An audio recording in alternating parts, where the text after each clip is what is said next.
Samajwadi party के अलावा ममता बनर्जी की तृणमूल कांग्रेस का प्रतिनिधिमंडल भी आज प्रयागराज में पीड़ित परिवार से मिला। 5 सदस्यीय प्रतिनिधिमंडल ने कानून व्यवस्था के मुद्दे पर सवाल उठाते हुए सीबीआई जांच की मांग की है। तो इस सामूहिक हत्याकांड पर अब जमकर सियासत भी हो रही है। न सिर्फ समाजवादी पार्टी का डेलीगेशन आज मुलाकात करने के लिए पहुंचा, बल्कि टीएमसी का भी 5 सदस्यीय जो डेलीगेशन है वो मुलाकात करने के लिए पहुंचा पीड़ित परिवार से और मामले की सीबीआई जांच करने की मांग भी सरकार से की।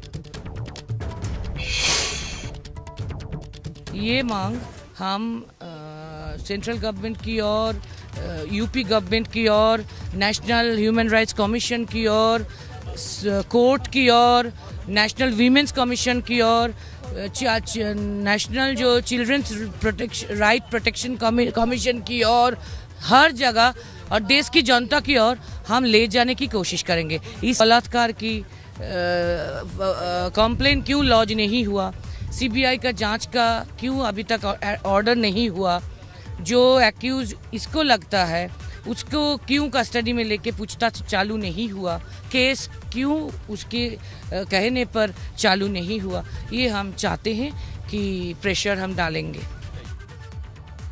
और प्रयागराज हत्याकांड से जुड़ा बड़ा अपडेट मिल रहा है। प्रयागराज सामूहिक हत्याकांड से जुड़ी खबर, मामले में सूचना देने वाले को 25,000 का इनाम दिया जाएगा।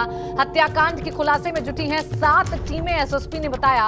कई महत्वपूर्ण सबूत हाथ लगे हैं। सीसीटीवी सर्विलांस पर गंभीरता से काम जारी है। एसएसपी अजय कुमार ने घटना के खुलासे के लिए कई महत्वपूर्ण कदम उठाए हैं।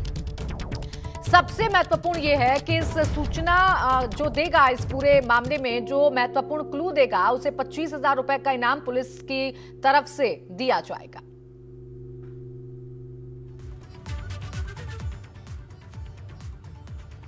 तो आपको बता दें, प्रयागराज में हुए हत्याकांड के बाद लगातार अब सवाल खड़े हो रहे हैं, क्योंकि अभी तक पुलिस के हाथ खाली हैं।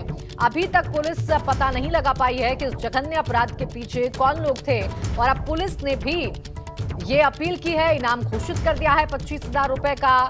जो भी क्लू देगा, जानकारी देगा, हिंट देगा पुलिस को, उसे 25,000 रुपए का इनाम दिया जाएगा।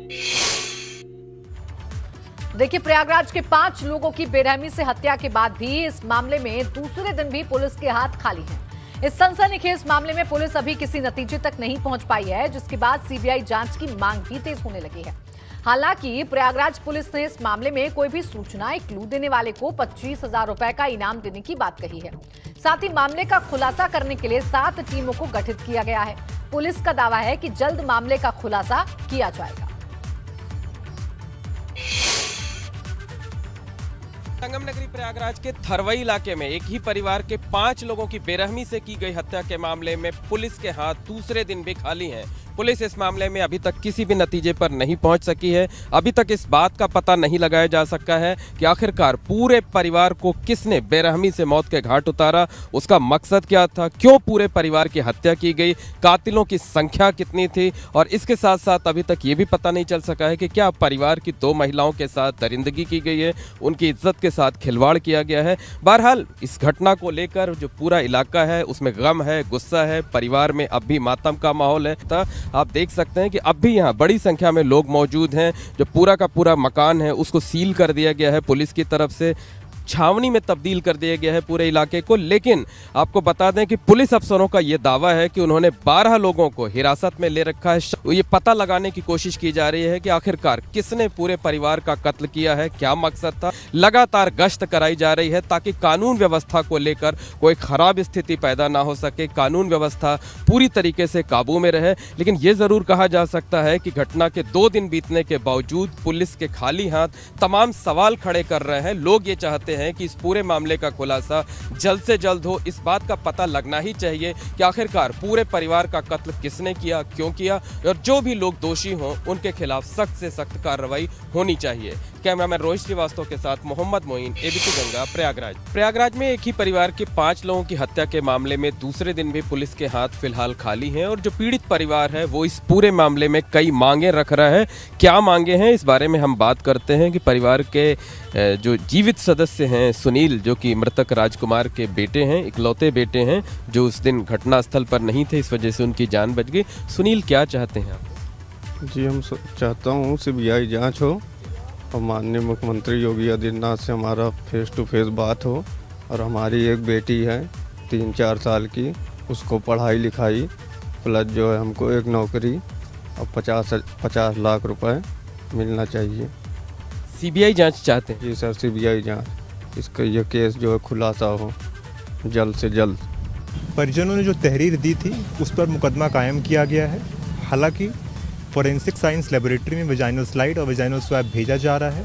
अगर कुछ अन्य तथ्य प्रकाश में आएंगे तो समुचित धाराएं तरमीम जरूर की जाएगी, उनका स्टेटमेंट लिया जाएगा और यदि ऐसा लग रहा है फॉरेंसिक साइंस लेबोरेटरी की रिपोर्ट से दोनों कोरोबरेट हो रहे हैं तो ज़रूर इसमें धारा का तरमीम किया जाएगा। उधर केंद्रीय गृह राज्य मंत्री के बेटे और लखीमपुर खीरी कांड के मुख्य आरोपी आशीष मिश्र उर्फ सोनू ने आखिरकार कोर्ट में सरेंडर कर दिया है। इससे पहले सुप्रीम कोर्ट ने आशीष मिश्र की जमानत खारिज कर दी थी। साथ ही उन्हें एक हफ्ते में कोर्ट के सामने पेश होने के लिए कहा गया था, जिसके बाद आरोपी आशीष मिश्र ने मजिस्ट्रेट के सामने सरेंडर कर दिया।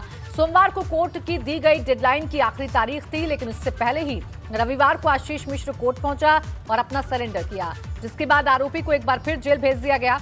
लखीमपुर खीरी के आरोपी के सरेंडर के बाद इलाके में भारी पुलिस बल को तैनात कर दिया गया है। हालांकि पहले ये कहा जा रहा था कि आरोपी आशीष मिश्रा 25 अप्रैल को ही कोर्ट में सरेंडर करने वाला है।